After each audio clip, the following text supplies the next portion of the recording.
I just want to stay with that for a minute. Thank you, George. Thank you, Paul, Joel. Thank you, John. So once again, I welcome you here to the Center for Spiritual Living Palms. Wow.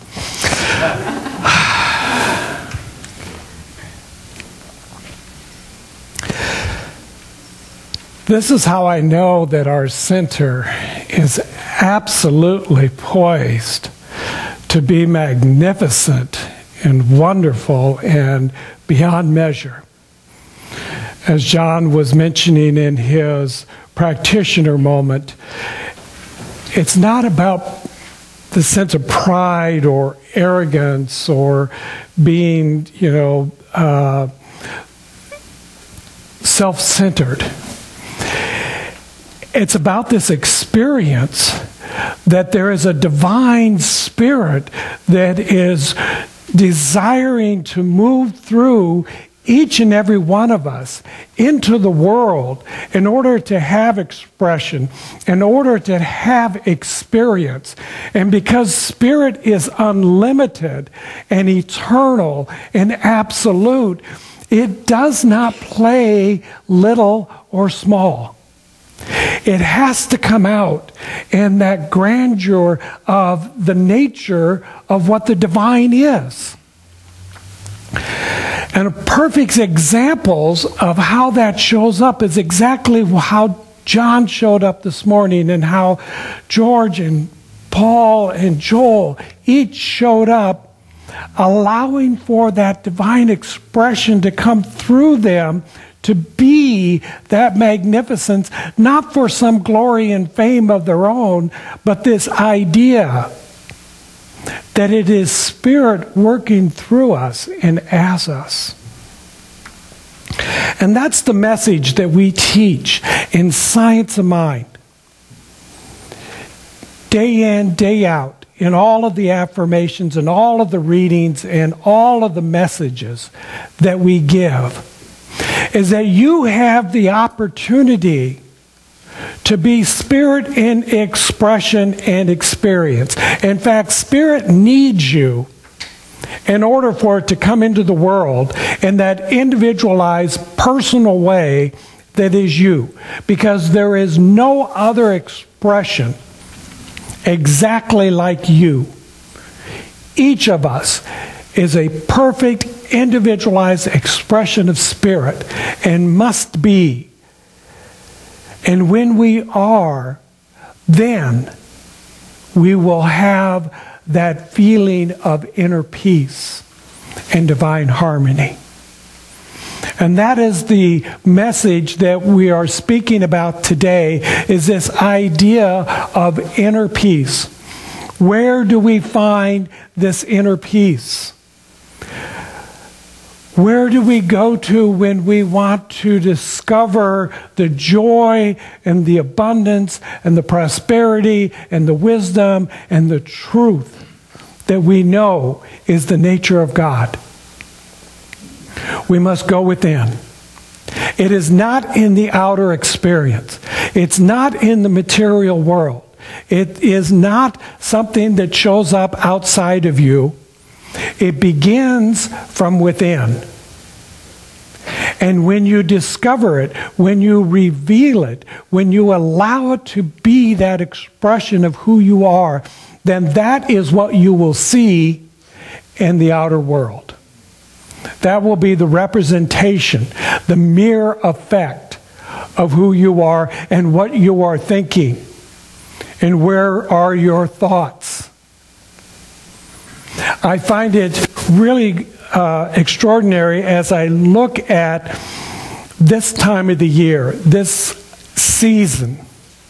And I've been looking at all of the different festivities and festivals and traditions that are going on around the winter solstice, around the idea of Hanukkah, around the idea of Christmas, around the idea of Kwanzaa, and all of the songs that we sing.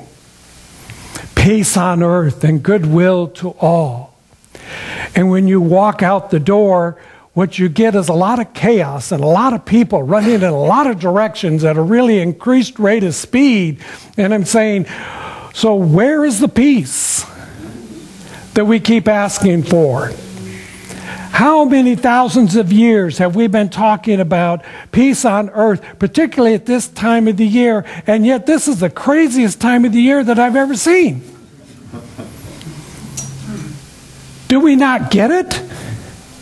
Are we just like babbling the words and then we go out and act crazy? It's important for us to go within and to practice the principles, to take some time out to discover the inner peace that is within.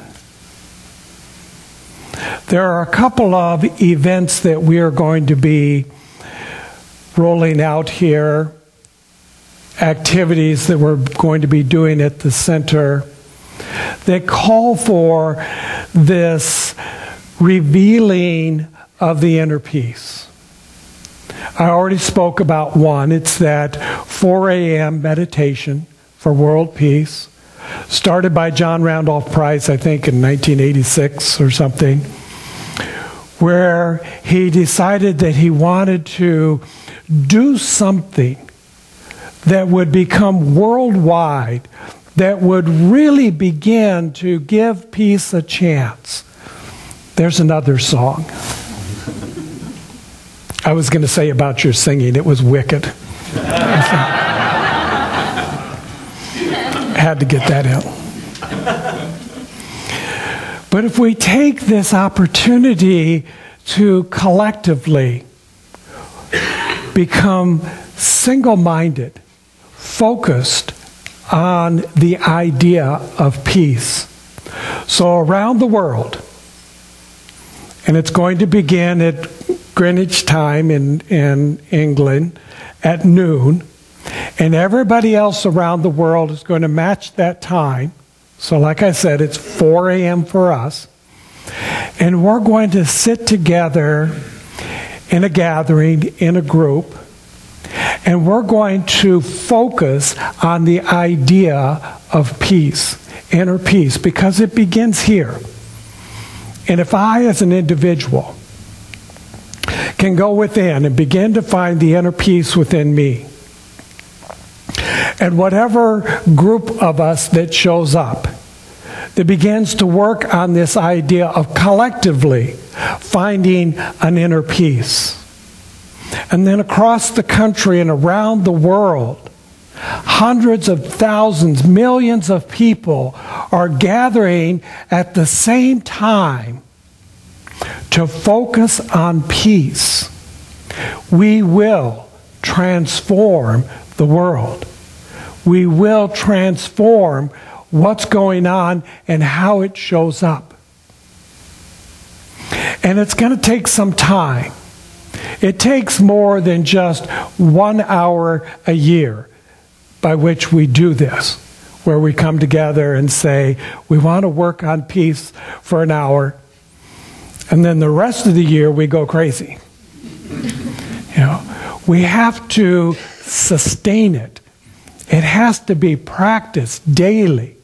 And that's where you as an individual get to practice this daily through the spiritual practices that we teach. Meditation, affirmative prayer, affirmations, reading some sacred scripture in whatever form that you find it, and contemplating on that, focusing on that. If we were to spend 1 minute a day contemplating the idea of peace on earth, guaranteed we would see a transformation unlike anything we've ever seen before. And I believe that 1 minute a day anybody can do. I think all of us can do 1 minute a day to just get quiet and get still.